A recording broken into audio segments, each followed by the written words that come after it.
Okay. Okay.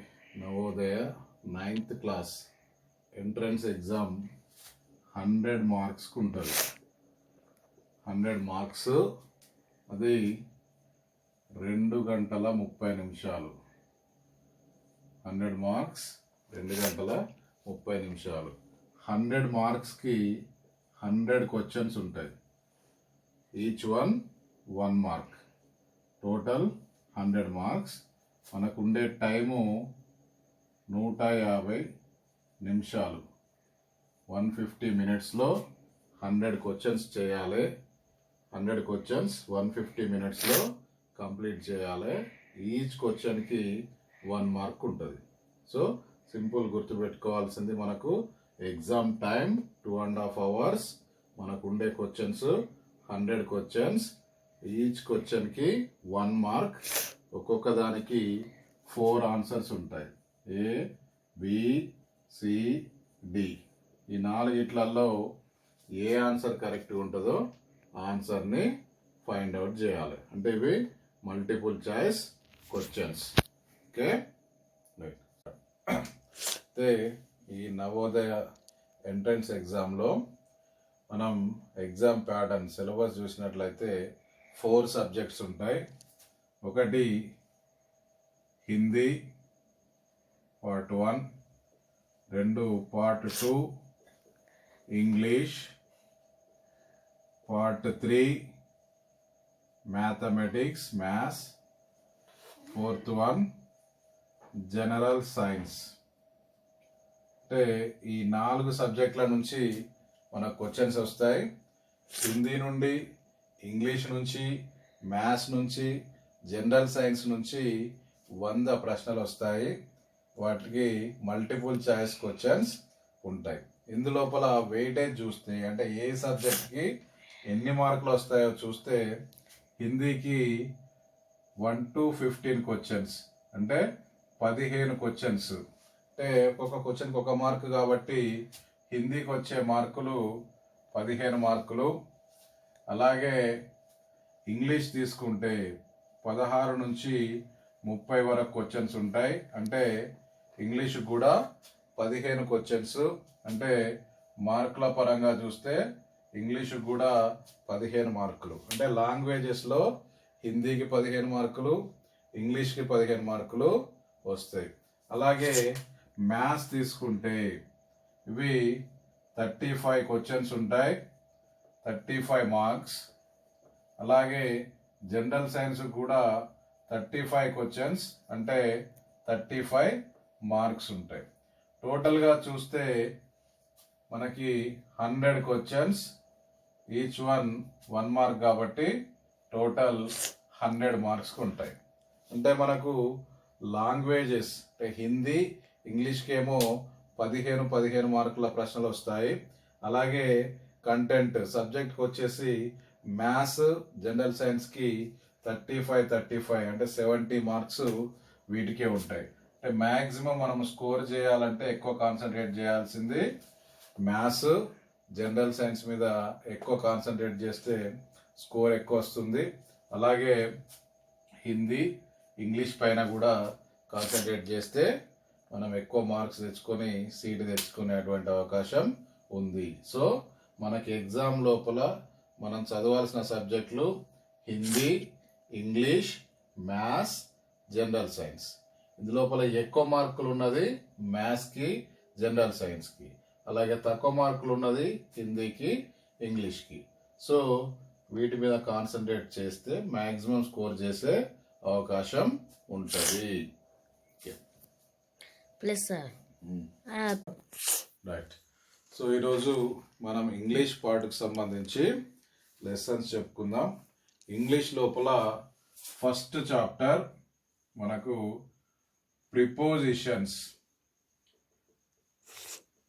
Prepositions అనే topic మనకు first English chapter ఇది.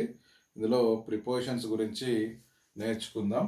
ముందుగా ప్రిపోజిషన్స్ అంటే ఏంటి?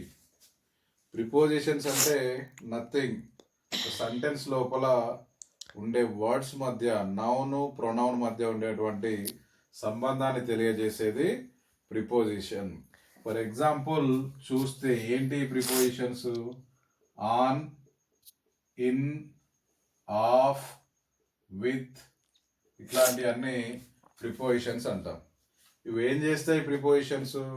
ఒక సెంటెన్స్ లోపల ఉండే నౌన్ కి ప్రొనౌన్ కి మధ్య ఉండేటువంటి సంబంధం, సబ్జెక్ట్ కి ఆబ్జెక్ట్ కి మధ్య ఉండే సంబంధం తెలియజేస్తాయి. ఫర్ ఎగ్జాంపుల్ ఒక సెంటెన్స్ చూసినట్టయితే, there is a painting, there is a painting on the wall, there is a painting on the wall. ఈ సెంటెన్స్ లోపల ప్రిపోజిషన్ ఏంటిది? ఆన్ అనేది ప్రిపోజిషన్. ఇక్కడ ఏం చేస్తుంది? పెయింటింగ్ అనే దానికి వాల్ అనే దానికి మధ్యలో ఉన్నటువంటి సంబంధం ఈ ఆన్ అనేది చెప్తుంది. అంటే ఇక్కడ ఆన్ అనేది లేదనుకో, there is a painting the wall, ఆ రెండింటి మధ్యలో ఉన్న సంబంధం ఏంటిదో తెలియదు. అంటే ఇక్కడ ఆన్ అనే ప్రిపోజిషన్తో ఈ సెంటెన్స్ ఒక అర్థవంతం మీనింగ్ఫుల్ గా వస్తుంది. There is a painting on the wall అంటే పెయింటింగ్ ఎక్కడ ఉంది? గోడ పైన ఉంది. ఇట్లా ఈ ప్రిపోజిషన్స్ అనేటివి ఒక వాక్యానికి మీనింగ్ ఇస్తాయి.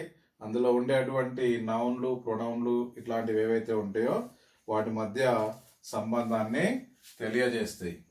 అయితే ఈ ప్రిపోజిషన్స్ ఎట్లా అడుగుతారు ఎగ్జామ్లో, ఎట్లా వాటికి ఆన్సర్ చేయాలో చూద్దాం ఒకసారి. ఈ ప్రిపోజిషన్స్ మనకు 2 టైప్స్ ఉంటాయి, 2 రకాల ప్రిపోజిషన్స్ ఉంటాయి. అందులో మొదటిది సింపుల్ ప్రిపోజిషన్, సింపుల్ ప్రిపోజిషన్. రెండవది compound preposition, compound preposition. Simple preposition, compound preposition అని ప్రిపోజిషన్స్ 2 రకాలుగా ఉంటాయి. సింపుల్ ప్రిపోజిషన్ అంటే సింపుల్ గా ఒకటే వర్డ్ ఉంటుంది. కాంపౌండ్ ప్రిపోజిషన్ లో 2 వర్డ్స్ కలిసి ఒకటే వర్డ్ గా ఒకటే ప్రిపోజిషన్ గా ఉంటుంది. సో సింపుల్ ప్రిపోజిషన్ చూస్తే, సింపుల్ ప్రిపోజిషన్ లో సింపుల్ వర్డ్స్ ఏంటి? కామన్ గా ఏముంటాయి? Example at, from, by, with, for, of, on, in, ఇట్లా సింపుల్ సింగిల్ వర్డ్ తోని ప్రిపోజిషన్స్ ఉంటాయి. వాటిని సింపుల్ ప్రిపోజిషన్స్ అంటారు. ఇక్కడ కాంపౌండ్ ప్రిపోజిషన్స్ కి వస్తే ఎగ్జాంపుల్ చూస్తే above, above, about, along, across, beyond, beside, besides, ఇలా రకరకాలుగా ప్రిపోజిషన్స్ ఉంటాయి. అయితే మనకు ఎగ్జామ్ పాయింట్ ఆఫ్ వ్యూలో పరీక్షలో చూస్తే ప్రిపోజిషన్స్ అంటే ఏంటిది, ప్రిపోజిషన్స్ అంటే ఎన్ని రకాలు అనేటి అడగడు. ఏమడుగుతాడు మరి పరీక్షలో అంటే ఏ ప్రిపోజిషన్ ని ఎక్కడ ఉపయోగించాలి, ఎక్కడ యూజ్ చేయాలి అనేది అడుగుతాడు. సో ఆ రూల్స్ మనకు తెలుసుంటే ప్రిపోజిషన్ ని ఈజీగా, కరెక్ట్ ప్రిపోజిషన్ ని ఈజీగా ఫైండ్ అవుట్ చేసి మార్కులు సంపాదించవచ్చు. సో ఇక్కడ మనకి ఇందులో మెయిన్ గా ఇక్కడ నుండి ఎగ్జామ్ పర్పస్ లో యూజ్ అవుతుంది యూజ్ ఆఫ్ ప్రిపోజిషన్స్. అంటే ప్రిపోజిషన్స్ ని ఎలా వాడతాం, ఎలా వాడాలి అనేటి చూస్తే కామన్ గా ఇన్, ఆన్, ఎట్ ఈ మూడింటిని ఎలా వాడతామో చూద్దాం. In, on, at. So in అంటే కామన్ గా మనకు తెలిసిన మీనింగ్ ఏంటిది, లోపల అని అర్థం. ఆన్ అంటే మీనింగ్ ఏంటిది, పైన అని అర్థం. ఎట్ అంటే మీనింగ్ ఏంటిది, వద్ద అని అర్థం. అయితే ఈ 3 ప్రిపోజిషన్స్ ని టైం సెన్స్ లో టైం చెప్పడానికి ఎలా వాడతారో ఒకసారి చూద్దాం. ఆ రూల్స్ గుర్తుపెట్టుకోవాలి. ముందుగా ఇన్ అనే ప్రిపోజిషన్ టైంకు సంబంధించి, కాలానికి సంబంధించి ఎలా వాడతాం, దాని రూల్ ఏంటిది అనేది గుర్తుపెట్టుకోవాలి. It is used. ఇన్ అనేది ఎక్కడ యూజ్ చేస్తాం? In a longer period. Longer period అంటే ఎక్కువ కాలం, ఎక్కువ కాలాన్ని తెలియజేయడానికి ఈ ఇన్ అనే ప్రిపోజిషన్ వాడతాం. సింపుల్ గా చెప్పుకోవాలంటే మంత్, మంత్ గురించి తెలియజేయడానికి కానీ, ఇయర్ గురించి తెలియజేయడానికి కానీ, సెంచరీ అంటే శతాబ్దం, 100 సంవత్సరాల గురించి తెలియజేయడానికి కానీ ఇన్ అనే ప్రిపోజిషన్ వాడతాం. అంటే ఏదన్నా మంత్ గురించి చెప్పినా ఇన్ అని వాడాలి, ఏదన్నా ఇయర్ గురించి చెప్పినా ఇన్ అని వాడాలి, ఏదన్నా సెంచరీ గురించి చెప్పినా ఇన్ అని వాడాలి. ఫర్ ఎగ్జాంపుల్ ఏప్రిల్ అనే వర్డ్ మనకు సెంటెన్స్ లో కనబడితే దాని ముందు ప్రిపోజిషన్ ఏం రావాలి? In April. ఎందుకంటే ఏప్రిల్ అనేది మంత్ కాబట్టి మంత్ ముందు ఏం రావాలి? ప్రిపోజిషన్ ఇన్ రావాలి. ఇన్ 1985, 1985 అనేది ఇయర్ కాబట్టి దాని ముందు ప్రిపోజిషన్ ఏం రావాలి? ఇన్ రావాలి. ఇట్లా మంత్ వచ్చినా ఇయర్ వచ్చినా దాని ముందు ప్రిపోజిషన్ ఇన్ అనేది వాడాలి.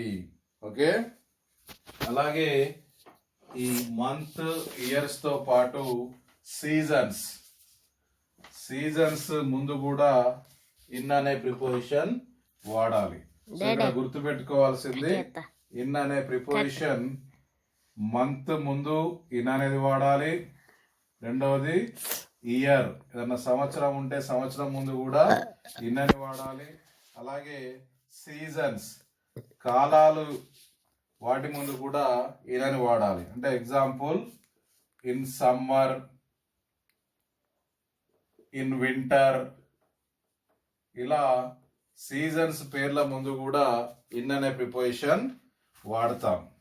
అలాగే part of the day, parts of day అంటే ఒక రోజులో భాగాలు ఏవైతే ఉంటాయో వాటి ముందు కూడా ఇన్ అనే ప్రిపోజిషన్ వాడాలి. ఒక డేలో భాగాలు ఏముంటాయి? కామన్ గా morning, morning, evening, afternoon, evening, ఇట్లా ఈ పార్ట్స్ ముందు కూడా ఇన్ అనే ప్రిపోజిషన్ వాడాలి. అంటే in the morning, in morning, in the afternoon, in the evening, ఇట్లా వీటిని యూజ్ చేయాలి. అంటే పార్ట్స్ ఆఫ్ డేలో కూడా ఇన్ యూజ్ చేస్తాం. కాకపోతే ఇక్కడ గుర్తు పెట్టుకోవాల్సినటువంటి విషయం ఏంటిదంటే ఈ పార్ట్స్ ఆఫ్ డేలో అంటే మార్నింగ్, ఆఫ్టర్నూన్, ఈవినింగ్ కి ఇన్ అని వాడచ్చు. అయితే నైట్, నైట్ అనే పదం ఉన్నా, డాన్ అనే పదం ఉన్నా అంటే చీకటి, రాత్రి అన్నమాట, డస్క్ అనే పదం ఉన్నా, నైట్ అన్నా, డాన్ అన్నా, డస్క్ అన్నా వీటి ముందు ఇన్ను వాడకూడదు, ఎట్ అని వాడాలి. ఇది స్పెషల్ గా గుర్తు పెట్టుకోవాలి. ఇన్ అనే ప్రిపోజిషన్ మంత్ ముందు వాడాలి, ఇయర్ ముందు వాడాలి, సీజన్స్ ముందు వాడాలి, పార్ట్స్ ఆఫ్ ద డే ముందు వాడాలి. కానీ పార్ట్స్ ఆఫ్ ద డే అన్నప్పుడు మార్నింగ్, ఆఫ్టర్నూన్, ఈవినింగ్ ముందు మాత్రమే వాడాలి. ఒకవేళ నైట్ కానీ, డాన్ కానీ, డస్క్ కానీ కనబడితే వాటి ముందు ఎట్ అని రాయాలి. ఓకే, అలాగే ఆన్ ఎప్పుడు యూజ్ చేయాలో ఒకసారి చూద్దాం. సో ఇన్ అయితే గుర్తుపెట్టుకోవాలి, ఇన్ ఎక్కడెక్కడ వాడతాం. ఒకటి మంత్స్, నెలలు వచ్చినప్పుడు in April, in June, in July, in August. అలా సంవత్సరాలు వచ్చినప్పుడు ఇన్ 1985, ఇన్ 2021, ఇన్ 2010, ఇలా ఇయర్స్ ముందు కూడా ఇన్ వాడాలి. అలాగే పార్ట్స్ ఆఫ్ డే అని చెప్పుకున్నాం అంటే in the morning, in the afternoon, in the evening, ఇలాంటి వాటికి కూడా ఇన్ వాడతాం. మరి ఆన్ ఎప్పుడు వాడాలి? సో ఆన్ అనే ప్రిపోజిషన్ ఎప్పుడు వాడతాం? డేస్, డేల పేర్లు వచ్చినప్పుడు వాటి ముందు ఆన్ వాడాలి. ఎగ్జాంపుల్ ఏంటి? On Monday, on Sunday, on Saturday. ఇలా డేస్ నేమ్ వచ్చినప్పుడు వాటి పేర్ల ముందు ఆన్ రావాలి. మంత్స్ వచ్చినప్పుడేమో ఇన్ రాస్తాం, ఇయర్స్ వచ్చినప్పుడు ఇన్ రాస్తాం. కానీ డే నేమ్ వచ్చినప్పుడు ఆన్ రాస్తాం. అలాగే ఇంకా ఆన్ ఎప్పుడు వాడాలి? డేట్స్ వచ్చినప్పుడు 15th ఆగస్ట్ ఇలా డేట్ వచ్చినప్పుడు దాని ముందు ఆన్ అనే ప్రిపోజిషన్ వాడాలి. On 1st January, on 2nd February, on 3rd March, on 4th April ఇలా డేట్స్ ఇచ్చినప్పుడు ఆన్ అనే ప్రిపోజిషన్ వాడాలి. అలాగే days followed by parts of days, ఈ రెండు గుర్తు పెట్టుకుంటే సరిపోతుంది. ఎప్పుడు డే డేట్స్ ఇవి రెండు ఉన్నప్పుడు ఆన్ వాడతాం. ఇంతకుముందు ఇన్ చెప్పుకున్నాం. ఇన్ ఎక్కడ వాడతాం? మంత్ వచ్చినప్పుడు, మంత్ నేమ్ వచ్చినప్పుడు ఇన్ వాడతాం. ఇయర్ ఇచ్చినప్పుడు ఇన్ వాడతాం. ఈ రెండిటికి ఇన్ వాడతాం. పార్ట్ ఆఫ్ ద డే కూడా ఇన్ వాడతాం. కానీ ఆన్కి వచ్చేసరికి మంత్ ప్లేస్ లో ఏంటి? డే వస్తుంది. డే వచ్చినప్పుడు ఆన్ వాడాలి. అలాగే డేట్స్ వచ్చినప్పుడు 1st, 2nd, 3rd ఇలా డేట్స్ వచ్చినప్పుడు కూడా ఆన్ వాడాలి. సో క్లియర్ కదా? ఇన్ ప్రిపోజిషన్ ఎప్పుడు వాడాలి, ఆన్ ప్రిపోజిషన్ ఎప్పుడు వాడాలి? సింపుల్ గా గుర్తుపెట్టుకుంటే month, year, part of the day వచ్చినప్పుడు ఇన్ వాడతాం. అలాగే డేస్ సండే, మండే, ట్యూస్డే అలా డేస్ వచ్చినప్పుడు, డేట్ వచ్చినప్పుడు ఆన్ వాడతాం. మరి ఎట్ ఎప్పుడు వాడాలి? ఎట్ ఎప్పుడు వాడతామంటే సింపుల్, పర్టికులర్ గా టైం తెలిసినప్పుడు, point of time, exact time తెలిసినప్పుడు. అంటే 6 PM, 7 AM, 10 o'clock ఇలా పర్టికులర్ టైం తెలిసినప్పుడు ఆ టైం ముంగట ఎట్ అనే ప్రిపోజిషన్ వాడాలి. At 6 PM, at 7 PM, at 10 PM ఇలా పర్టికులర్ టైం తెలిసినప్పుడు ఎట్ అనేది వాడాలి. ఒక్కసారి టైంకు సంబంధించి ఈ 3 ప్రిపోజిషన్స్ ఎలా వాడతామో క్లియర్ గా చూద్దాం. ఫస్ట్ ఇన్ అనే ప్రిపోజిషన్, నెక్స్ట్ ఆన్ అనే ప్రిపోజిషన్, తర్వాత ఎట్ అనే ప్రిపోజిషన్. ఇన్ ఎక్కడ వాడతాం మనం? ఒకటి మంత్ నేమ్ వచ్చినప్పుడు, ఫర్ ఎగ్జాంపుల్ ఇన్ ఏప్రిల్ ఇలా మంత్ నేమ్ వచ్చినప్పుడు. సెకండ్ ఎప్పుడు వాడతాం? ఇయర్, ఇయర్ ఇచ్చినప్పుడు ఇన్ 1985, ఇన్ 2000 ఇలా ఇయర్ ఇచ్చినప్పుడు. థర్డ్ పార్ట్ ఆఫ్ డే అంటే డేలో భాగం, అంటే for example in morning, in afternoon, in the evening. కానీ ఇక్కడ స్పెషల్ గా గుర్తుపెట్టుకోవాల్సింది ఏంటి? నైట్ కు మాత్రం ఇన్ వాడకూడదు. నైట్ కి ఏం వాడాలి? ఎట్టే వాడాలి. ఇది గుర్తుపెట్టుకోవాలి. ఆన్ కి వచ్చేసరికి ఆన్ ఎప్పుడు వాడతాం? On day, name of the day అంటే on Sunday, on Monday, on Tuesday, on Thursday అలా డే నేమ్ వచ్చినప్పుడు ఆన్ వాడాలి. అలాగే రెండవది డేట్స్ వచ్చినప్పుడు, తేదీలు వచ్చినప్పుడు కూడా ఆన్ వాడాలి. On 1st March, on 2nd April, on August 15th ఇలా డేట్స్ వచ్చినప్పుడు ఆన్ వాడతాం. ఎట్కి వచ్చేస్తే సింపుల్ గా point of time, point of time అంటే పిఎం గాని ఏఎం గాని ఇచ్చినప్పుడు, ఓ క్లాక్ అని ఇచ్చినప్పుడు ఎటు వాడతాం? At 6 PM, at 7 AM, at 9 o'clock ఇలా ఎటు వాడతాం. సో ఇవి 3 కూడా టైంకు సంబంధించి వాడుతున్నాం. ఇన్ గాని, ఆన్ గాని, ఎట్ గాని టైంకు సంబంధించి వాడతాం. ఈ రూల్స్ గుర్తుపెట్టుకోవాలి. ఏదన్నా మంత్ ఇచ్చినప్పుడు, మంత్ నేమ్ ఇచ్చినప్పుడు దాని ముందు ఇన్ అనే ప్రిపోజిషన్ వాడాలి. ఇయర్ ఇచ్చినప్పుడు ఇన్ వాడాలి. మార్నింగ్, ఆఫ్టర్నూన్, ఈవినింగ్ అని ఇచ్చినప్పుడు కూడా ఇన్ వాడాలి. కానీ నేను ఒక్కటి గుర్తుపెట్టుకోవాల్సింది, నైట్ అని ఇస్తే మాత్రం ఎట్ వాడాలి. రెండవది ఆన్ అనే ప్రిపోజిషన్ చూస్తే డేస్ నేమ్ ఇచ్చినప్పుడు ఆన్ వాడాలి. Sunday, Monday, on Tuesday, on Wednesday, on Thursday అలా. అలాగే డేట్స్ ఏమన్నా ఇస్తే ఆ డేట్స్ ముందు కూడా ఆన్ వాడాలి.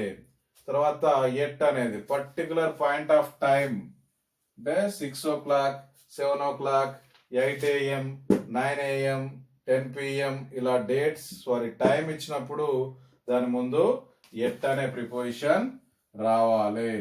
సో క్లియర్ కదా, ఇన్ ఎప్పుడు వాడతాం, ఆన్ ఎప్పుడు వాడతాం, ఎట్ ఎప్పుడు వాడతాం, ఇది క్లియర్ గా ఉండాలి. Okay right. నెక్స్ట్ టైం కి సంబంధించిన ప్రిపోజిషన్స్ చూస్తే next the from and to, అంటే ఫ్రమ్ అనే ప్రిపోజిషన్, టు అనే ప్రిపోజిషన్, ఈ రెండింటిని కలిపే వాడతాం టైం కి సంబంధించి. ఎప్పుడు వాడాలి దీన్ని ఒకసారి చూసినట్లయితే ఫ్రమ్ అంటే అర్థం ఏంటిది, నుండి.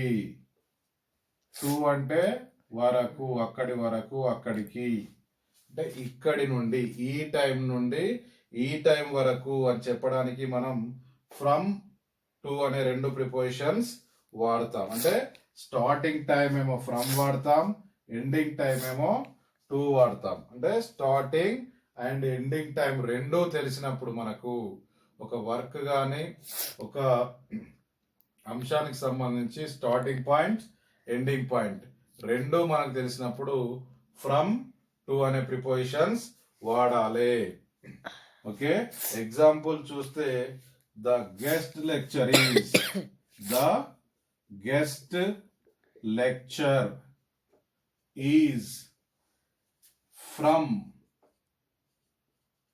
2 PM to 3 PM. సో ఇక్కడ ఫ్రమ్ అనే ప్రిపోజిషన్ వాడినాం, టు అనే ప్రిపోజిషన్ వాడినాం. ఎందుకు వాడినాం, మనకు టైంకి సంబంధించి రెండు పాయింట్లు తెలుసు. ఏంటిది, 2 PM అనేది స్టార్టింగ్ పాయింట్, అంటే ఇక్కడ స్టార్ట్ అవుతుంది, 2 PM కి స్టార్ట్ అవుతుంది. ఎండింగ్ టైం కూడా తెలుసు, closing time or ending time, అంటే ఎప్పుడు క్లోజ్ అవుతుంది, 3 PM కు క్లోజ్ అవుతుంది. ఇట్లా స్టార్టింగ్ టైం ఎండింగ్ టైం రెండు తెలిసినప్పుడు ఫ్రమ్ టు అనే ప్రిపోజిషన్స్ వాడాలి. ఈ స్టార్టింగ్ టైం కి ముందు ఫ్రమ్ అనే ప్రిపోజిషన్ వాడతాం, ఎండింగ్ టైం కి ముందు టు అనే ప్రిపోజిషన్ వాడతాం. సో మనకు స్టార్టింగ్ టైం ఎండింగ్ టైం రెండు టైములు తెలిసినప్పుడు ఫ్రమ్ టు అనేటువంటి ప్రిపోజిషన్ వాడతాము. Okay right. అయితే ఇక్కడ మనం గుర్తుపెట్టుకోవాల్సింది ఏంటంటే, ఇక్కడ నోట్, ఇంపార్టెంట్ నోట్ ఏంటంటే, ఇక్కడ last week, next month, this month అనే పదాలు ఉంటే ప్రిపోజిషన్ మాత్రం రాదు. స్టార్టింగ్ టైం ఎండింగ్ టైం ఉన్నా కూడా last week, this month or this week, next week ఇట్లాంటి పదాలు ఉంటే వాటి ముందు ప్రిపోజిషన్ రాదు. ఇవేవైనా కూడా లాస్ట్ అనే పదం కానీ, దిస్ అనే పదం కానీ, నెక్స్ట్ అనే పదం కానీ ఉంటే ప్రిపోజిషన్ రాదు. సరే, ఇదంతా పక్కకు పెట్టినా గుర్తు పెట్టుకోవాల్సింది ఏంటి, ఫ్రమ్ టు అనే ప్రిపోజిషన్ ఎప్పుడు వాడతామంటే స్టార్టింగ్ పాయింట్ ఉండి, స్టార్టింగ్ టైం ఉండి, ఎండింగ్ టైం ఉన్నప్పుడు ఫ్రమ్ టు అనే ప్రిపోజిషన్ వాడతాము. ఇది గుర్తుపెట్టుకోవాలి. నెక్స్ట్ ఇంకొక 3 ప్రిపోజిషన్స్ ఉన్నాయి, అవి కంప్లీట్ అయితే టైంకు సంబంధించినటువంటి ప్రిపోజిషన్స్ పూర్తవుతాయి. అవి ఏంటి అంటే, next one since, since, for. ఈ రెండు ప్రిపోజిషన్స్ ఎప్పుడు వాడతాం, ఎలా వాడతామో చూద్దాం. సిన్స్, ఫర్, ఇవి రెండు కూడా ప్రిపోజిషన్స్ వేర్వేరుగా వాడతాం, కానీ ఒకటే రకంగా ఉంటాయి. అవి ఎప్పుడో చూద్దాం. ఇవి ఎప్పుడు వాడతాము అంటే పర్ఫెక్ట్ టెన్స్ లో వాడతాం. అంటే పర్ఫెక్ట్ టెన్స్ లో అంటే మనకు ఆ సెంటెన్స్ లో హ్యావ్ బీన్ కానీ, హ్యాస్ బీన్ కానీ వాక్యంలో కనబడతాయి. ఇవి హ్యావ్ బీన్ కానీ, హ్యాస్ బీన్ కానీ పదాలు కనబడ్డప్పుడు మనకు పర్టికులర్ టైం ఉంటే సిన్స్ వాడాలి, పాయింట్ ఆఫ్ టైం ఉంటే సిన్స్ వాడాలి, పీరియడ్ ఆఫ్ టైం ఉంటే ఫర్ వాడాలి. పాయింట్ ఆఫ్ టైం అంటే ఏంటిది, 9 o'clock అంటే 9 గంటల నుండి అని తెలుసు. తర్వాత 1928 అంటే ఈ సంవత్సరం నుంచి అని తెలుసు. వీటిని పాయింట్ ఆఫ్ టైం అంటారు, అంటే ఎగ్జాక్ట్ టైం తెలుసు. ఇప్పుడు దీనికి సిన్స్ వాడాలి. ఇలా కాకుండా హ్యావ్ బీన్, హ్యాస్ బీన్ ఉండి ఆ పీరియడ్ వచ్చేసరికి ఇక్కడ 4 hours, 3 years, అంటే ఇక్కడ 3 years అంటే ఎక్కడి నుండైనా 3 years కావచ్చు. 2000 నుంచి 3 years కావచ్చు, 2005 నుంచి 3 years కావచ్చు, 2012 నుంచి 3 years కావచ్చు. 4 hours అంటే ఎప్పటి నుండైనా 4 hours కావచ్చు. పొద్దుగాల నుంచి 4 hours కావచ్చు, రాత్రి నుండి 4 hours కావచ్చు. అలా మనకు ఎక్కడి నుండో తెలియకుండా 4 hours మాత్రమే తెలుస్తుంది, 3 years మాత్రమే తెలుస్తుంది. దీన్ని పీరియడ్ ఆఫ్ టైం అంటారు. ఇట్లాంటివి తెలిసినప్పుడు ఇక్కడ ఫర్ వాడాలి. అట్లా కాకుండా 9 o'clock 9 గంటల నుంచి అని పర్టికులర్ టైం తెలుస్తుంది, తెలిసినప్పుడు అక్కడ సిన్స్ వాడతాం. ఫ్రమ్ 1928 అంటే ఈ సంవత్సరం నుంచి అని తెలుస్తుంది కాబట్టి ఆ పాయింట్ ఆఫ్ టైం తెలిసినప్పుడు సిన్స్ వాడతాం. పాయింట్ ఆఫ్ టైం తెలియకుండా పీరియడ్ అంటే ఇన్ని గంటలు, ఇన్ని నెలలు, ఇన్ని సంవత్సరాలు, ఇన్ని వారాలు అని ఇలా ఉన్నప్పుడు ఫర్ వాడతాం. కానీ మెయిన్గా ఈ రెండిటికి కామన్ పాయింట్ గుర్తుపెట్టుకోవాల్సింది ఆ సెంటెన్స్లో హ్యావ్ బీన్ కానీ హ్యాస్ బీన్ కానీ ఉంటుంది. అట్లా ఒక సెంటెన్స్లో హ్యావ్ బీన్ కానీ హ్యాస్ బీన్ కానీ ఉన్నప్పుడు ఒకటే ఫిక్స్ కావాలి, అయితే సిన్స్ అన్న వాడాలి లేదా ఫర్ అన్న వాడాలి. సిన్స్ ఎప్పుడు వాడతాం? పాయింట్ ఆఫ్ టైం, ఎగ్జాక్ట్ ఆ టైం పాయింట్ మనకు క్వశ్చన్లో కనబడితే దానికి సిన్స్ వాడతాం. అలా కాకుండా పీరియడ్ ఆఫ్ టైం అంటే ఇన్ని గంటలు ఎప్పుడైందో కూడా తెలియదు మనకు. సో ఇన్ని గంటలు, ఇన్ని సంవత్సరాలు, ఇన్ని రోజులు అనేది కనబడితే ఫర్ వాడాలి. సో ఈ రెండింటిని వాడాలంటే ఫస్ట్ రూల్ గుర్తుపెట్టుకోవాల్సింది మనకు సెంటెన్స్లో హ్యావ్ బీన్ కానీ హ్యాస్ బీన్ కానీ కనబడాలి. తర్వాత రెండో పాయింట్ గుర్తుపెట్టుకోవాల్సింది అది పాయింట్ ఆఫ్ టైం అయితే అంటే ఎగ్జాక్ట్ టైం చూపెడితే సిన్స్ వాడాలి. మూడో పాయింట్ గుర్తుపెట్టుకోవాల్సింది ఎగ్జాక్ట్ టైం కాకుండా ఇన్ని గంటలు, ఇన్ని రోజులు అని చూపెడితే ఫర్ వాడాలి. ఇది సిన్స్ ఫర్ వాడేటువంటి విధానం. టైంకి సంబంధించి ఇంకొక ప్రిపోజిషన్ టైంకి సంబంధించి ఏంటంటే బై. బై అనే ప్రిపోజిషన్ ఎప్పుడు వాడాలి? సో బై అనే ప్రిపోజిషన్ ఎప్పుడు వాడతాం? డెడ్ లైన్ ని ఎక్స్ప్రెస్ చేయడానికి, అంటే ఈ టైంకి పని అయిపోవాలి అని చెప్పడానికి బై అని యూజ్ చేస్తాం. Example, you must complete your work. You must complete your work by 10 o'clock, by 10 o'clock or by this evening. ఇలా ఇక్కడ బై వాడాము అంటే అర్థం యు మస్ట్ కంప్లీట్ అంటే నువ్వు కంపల్సరీ, తప్పనిసరిగా నువ్వు కంప్లీట్ చేయాలి నీ వర్క్ని. ఎప్పటి వరకు? By 10 o'clock, by this evening, by next month. ఇలా ఒక డెడ్ లైన్ పెట్టి ఈ టైం వరకు పని కంప్లీట్ చేయాలంటే వాడాల్సినటువంటి ప్రిపోజిషన్ బై. సో ఇప్పుడు మనం నేర్చుకున్నటువంటి ప్రిపోజిషన్స్ ఒక్కసారి రీకాల్ చేస్తే కొన్ని ప్రిపోజిషన్స్ ఐడియా ఉంటాయి, వాటిని గుర్తుపెట్టుకుందాం. ఫస్ట్ ఏంటి? ఇన్ అనే ప్రిపోజిషన్. సెకండ్ ఏంటి? ఆన్ అనే ప్రిపోజిషన్. థర్డ్ ఎట్ అనేటువంటి preposition. And fourth one from to. తర్వాత fifth since, sixth for and seventh by. So ఇవి ఇప్పుడు మనం నేర్చుకున్నటువంటి ప్రిపోజిషన్స్. ఈ 7 ప్రిపోజిషన్స్ ఆఫ్ టైం, అంటే టైంకు సంబంధించి మనం వాడేటువంటి ప్రిపోజిషన్స్ ఇవి 7. ఒక్కసారి మళ్ళీ గుర్తుకు తెచ్చుకుంటే ఇన్ అనే ప్రిపోజిషన్ ఎప్పుడు వాడతాం? లార్జ్ టైం, ఎక్కువ టైం ఉన్న దానికి వాడతాం. ఎగ్జాంపుల్, మంత్స్ నేమ్స్ వస్తే ఇన్ వాడతాం, ఇయర్స్ వస్తే ఇన్ వాడతాం, అలాగే సీజన్స్ వస్తే in summer, in winter, seasons వస్తే, అలాగే పార్ట్ ఆఫ్ డే అంటే in morning, in afternoon, in evening ఇలా వాడతాం. సో ఇన్ వాడేది in April, in March, in September, in October. ఇయర్స్కి వచ్చేస్తే ఇన్ 1958, ఇన్ 2001, ఇన్ 2010 ఇలా. సీజన్స్కి వస్తే in summer, in winter. Parts of డేకి వస్తే in morning, in the evening, in the night అని వాడడం. అక్కడ గుర్తుపెట్టుకోవాలి, నైట్ కి ఎట్ అనే ప్రిపోజిషన్ వాడతాం. నెక్స్ట్ ఆన్ అనే ప్రిపోజిషన్ చూస్తే ఇది ఎప్పుడు వాడతాం? డేస్, డే పేర్లు వచ్చినప్పుడు ఆన్ వాడతాం. On Sunday, on Monday, on Tuesday ఇలా. దాంతో పాటు డేట్స్ ఇస్తే కూడా ఆన్ అనే ప్రిపోజిషన్ వాడాలి. On 1st March, on 2nd March, on 5th March, on 7th September ఇలా డేట్స్ ఇచ్చినప్పుడు ఆన్ వాడతాం. అలాగే ఎట్ అనే ప్రిపోజిషన్ ఎప్పుడు వాడతాం? ఎట్ అనేది particular time, AM, PM, o'clock ఇలాంటి వర్డ్స్ ఉన్నప్పుడు ఎట్ వాడతాం.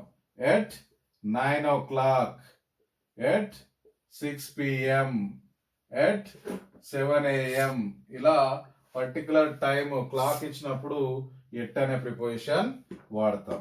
ఇక ఫ్రమ్ టుకి వస్తే స్టార్టింగ్ టైం, ఎండింగ్ టైం రెండు ఉన్నప్పుడు ఫ్రమ్ టు అనే ప్రిపోజిషన్ వాడతాం.